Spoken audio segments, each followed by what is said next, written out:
Jean-Louis Max Verstappen a signé donc la première pole de sa carrière, c'était en Hongrie. Malheureusement, il n'a pas réussi à transformer l'essai, si je peux me permettre. Est-ce qu'à votre avis, Red Bull aurait pu défier Mercedes? C'était très compliqué. Alors déjà, bon, Verstappen, Max, centième poleman de l'histoire de la Formule 1, 93 Grands Prix, une pole enfin, et puis avec une voiture qui n'est pas censée être la plus puissante, même si c'est au niveau du châssis la meilleure. Donc déjà, bravo, c'est du Verstappen tout craché. Verstappen le diabolique, comme on l'appelle. Il a encore fait un truc absolument sensationnel. Alors après, lutter contre Mercedes, eh bien figurez-vous que les trois quarts des gens ont pensé qu'il allait gagner la course. Tant le pari de Mercedes était risqué, mais je suppose qu'on va y revenir. En tout cas, bon, Max, il a fait ce qu'il pouvait. Après, il change de pneu, ils étaient à la corde, il a le meilleur tour en course, voilà, un petit point de plus, c'est bien, mais Mercedes, ils ont fait un truc sensationnel. Parlons-en justement de ce coup de poker de Mercedes, 2 arrêts pour Lewis Hamilton qui change de pneu, qui opte pour la bonne stratégie, mais même le pilote britannique n'y croyait pas. Alors ça a été très compliqué, je le répète, personne n'y croyait vraiment, parce qu'il était à 1 seconde de Verstappen. Bon, il part un peu au large, il est à 1 seconde 9, il revient tout doucement, et puis il l'arrête donc pour ce second changement de pneu, et là il repasse à plus de 20 secondes. Donc 20 secondes à remonter dans le trafic sur le circuit de Budapest, franchement, il faut y croire. Alors là-dedans je vois deux choses, il faut la machine pour le faire, et puis il faut surtout le pilote. Et à l'arrivée, il a fallu au moins 20 minutes pour reprendre son souffle à Hamilton. Donc ça veut dire qu'il a fait des tours de qualif quasiment. Et puis il avait une toute petite voix, ça veut dire qu'il a parlé tout le temps. Mais je me mets aussi à la place de James Wooble, vous savez, le stratégiste, qui nous dit nous on parle de nous quand ça va mal. Oui, ça c'est vrai. Sinon on ne parle pas d'eux. C'est pour ça d'ailleurs qu'il est monté sur le podium. Il faut avoir le courage de dire à Toto Wolff et à Bono, enfin Peter Bonington, Bono l'ingénieur de Lewis, de dire bon on va faire ça. Eh bien ils l'ont fait. Et sincèrement, on n'y croyait pas beaucoup. Et puis, il a fait des tours et des tours. Il a empilé les performances, Lewis, et il y est parvenu. Et ça, franchement, bravo. Alors, justement, ça va faire probablement de la peine à certains de nos internautes. Pour moi, le pilote du jour, c'est pas Max, c'est lui, c'est Lewis, parce qu'il a fait un truc formidable. Je vais même faire une comparaison que je ne fais pas souvent à la Schumacher, parce que chez Ferrari, on a fait faire ça à Schumacher, des tours de dingue pour réussir à remonter ou à changer une stratégie. Et là, je l'ai trouvé vraiment formidable. Le point le plus amusant, c'est qu'il avait des problèmes de frein.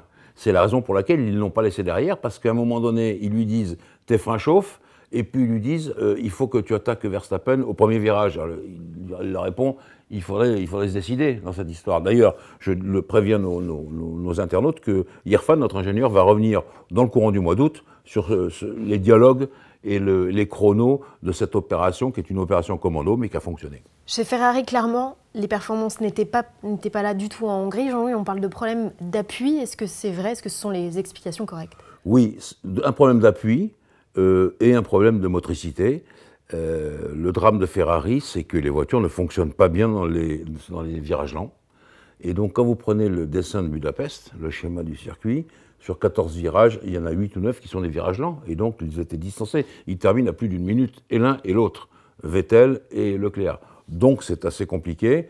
Ferrari, maintenant, il faut les revoir à Spa-Francorchamps à la rentrée ou à Monza. Mais là, ils ont vraiment été au fond du trou complètement. Et donc, ils sont montrés du doigt, hein, les gens de la Scuderia. Non, voilà, ça ne va pas du tout. Au-delà de la 4e place donc de Charles Leclerc, Jean-Louis, ensuite, tous les pilotes sont à 1, 2, voire 3 tours. C'est toujours assez impressionnant de se dire ça sur une course qui dure 70 tours. Oui, c'est impressionnant parce que ça donne le niveau de Max et de Lewis, qui ont vraiment, et puis des deux Ferrari, déjà moins derrière, ça donne le niveau des autres, et c'était très compliqué. D'ailleurs, il faut que je parle de Pierre Gasly, qui termine à un tour de son équipier. Et je lisais ce matin sur les sites qui s'occupent de la F1 que chez Red Bull Honda, ils commencent à prendre l'histoire d'un peu de travers. Il faut voir les choses en face. Et donc, voilà, parce que s'il avait été assez proche, Pierre, il aurait pu aider à la stratégie de Red Bull Honda. Et là, il ne l'a pas pu, il était beaucoup trop loin. Et donc ça a joué dans les commentaires de Christian Horner, qui ont été des commentaires assez secs. Du côté de chez McLaren, on engrange encore de gros points, alors que chez Renault, c'est un 0 pointé pour la 2e fois consécutive. Jean-Louis, clairement, l'écurie française n'était pas à la hauteur. Je vais être méchante, mais ils se battent presque maintenant avec Williams, qui est l'écurie de fin de peloton. Qu'est-ce qui va se passer pour la suite et qu'est-ce qu'on peut attendre d'eux finalement? Alors déjà, McLaren, bravo, parce qu'ils remontent, et je rappelle qu'ils ont le même moteur que Renault, puisque c'est un moteur Renault. Bravo pour Sainz, bravo pour Norris, vous dites les gros points, c'est vrai. Tout d'un coup, ça fait plaisir de revoir McLaren qui remonte, qui est quand même une écurie emblématique de la Formule 1. C'est lent, mais ils y parviennent. Renault, écoutez Géraldine, je ne vais pas faire de commentaires, simplement vous dire qu'à la rentrée, donc durant cet été, durant les vacances de la F1, il va y avoir du chambardement de tous les côtés et que je crois qu'il va falloir régler cette difficulté fondamentale qui est d'avoir une usine de moteurs en France et une usine de châssis en Grande-Bretagne, parce que le patron, Cyril Abiteboul, lui, il voit les choses arriver, mais lui, après, il rend des comptes, tout en haut. Et quand je dis en haut, c'est tout en haut, parce que la Formule 1, ça coûte cher. Et donc, ce ne sont pas les résultats qui étaient prévus. Les résultats qui étaient prévus, c'était commencer à avoir des podiums. On n'y est pas, on en est loin, vous l'avez dit, très loin. Et donc, Cyril Abiteboul, il comprend bien que ça ne marche pas dans l'histoire. Et je le répète, il faut s'attendre pendant les vacances et à la rentrée, et puis pendant cette deuxième période de la F1, à des chambardements majeurs. On évoquait donc le cas de Renault. Daniel Ricciardo s'est battu pendant assez longtemps avec Kevin Magnussen pour une 15e position. Le Danois a été à chaque fois fermé des portes. Son comportement n'est jamais réprimandé, Jean-Louis. Alors du coup, je lui dresse un petit carton rouge et au commissaire avec.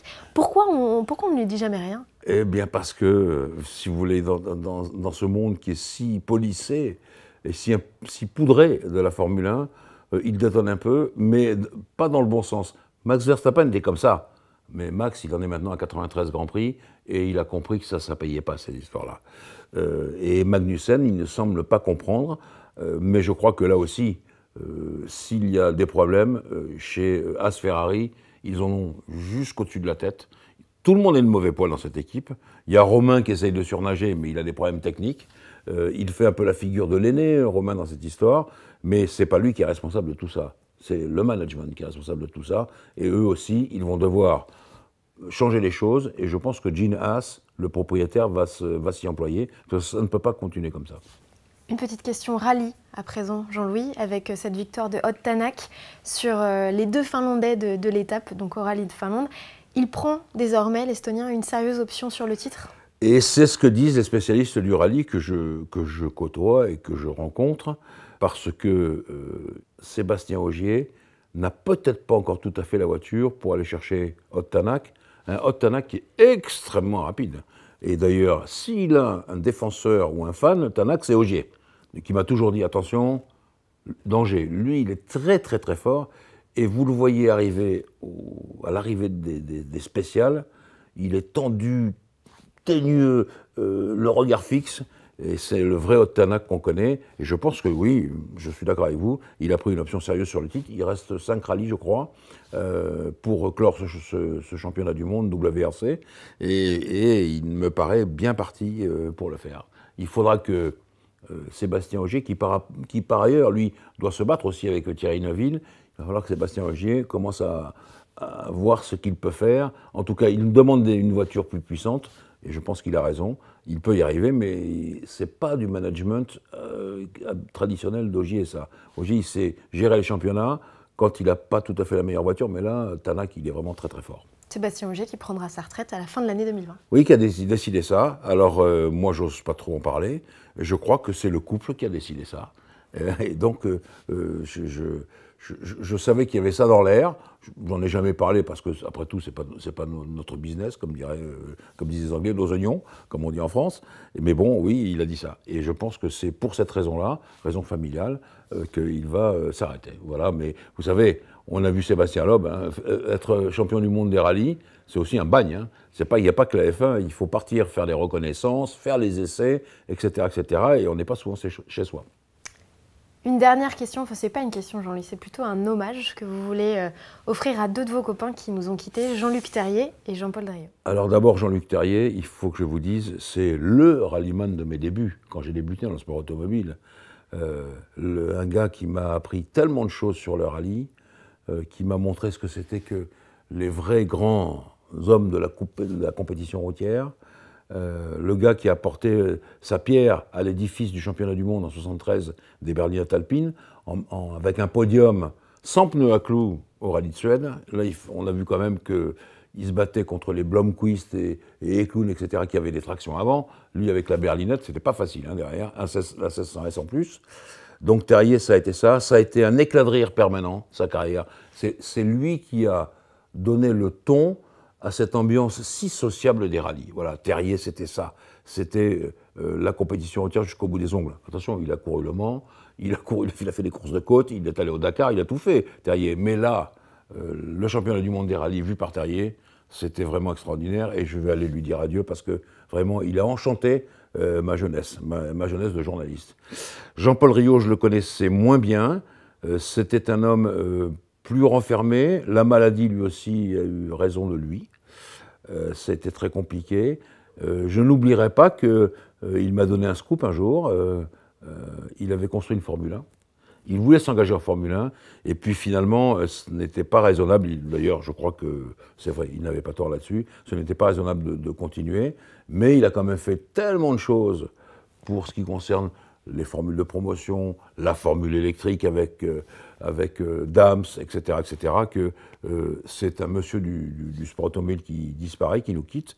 Et bon, voilà, on a tous beaucoup de peine. D'ailleurs, aujourd'hui, dans l'avion qui nous ramenait de Budapest, il y avait 3 ou 4 de ces techniciens, et bien sûr, ils n'avaient pas le cœur à rire.